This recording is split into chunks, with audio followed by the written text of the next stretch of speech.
Nandito na tayo sa loob ng mall. Oo, may tindahan ng baraha dito. Kaya sa tingin ko susubukan natin gumawa ng kung anong mangyayari sa tindahan ng barahang ito. Mas nakakatipid na tayo at magaan na ang kahon, maganda ito. Pupunta na tayo ngayon sa Comet Cards and Collectibles. Ang laki ng lugar na to, grabe. Pare, tignan mo yung sahig nila. Ang laki talaga ng sahig nila, pare. Shop dito. Ano bang gusto ninyong makita? Para talaga siyang isang Base sa nakita ko lahat. ayos astig yung card. Hindi ito ang unang ed. Maganda ang hollow nito, maayos pa ang kondisyon, hindi masyadong maputi, may konting tuldok, pero overall maayos na card. Pag-iisipan ko ang trade para sa taong yon.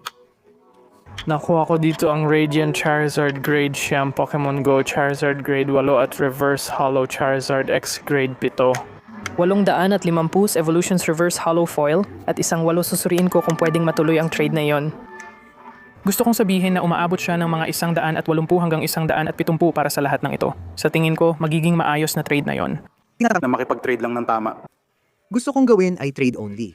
Sige, Meron ka pa bang ibang pwedeng idagdag para mas mapalapit tayo sa kasunduan? Kaunting candy.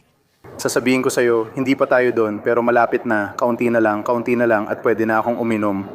May ganito ako dito. Binuksan ko ang isang sealed na pakete na kinuha ko doon. Di ko alam kung gusto mong i-comp. Magandang lunaton, bigyan mo na lang ako ng matibay na handshake. isa kang alamat. Isa kang tunay na alamat. Salamat. Gusto kong makita yung Zard. Uy, makukuha natin yan. Talagang gusto kong makita yung Zard.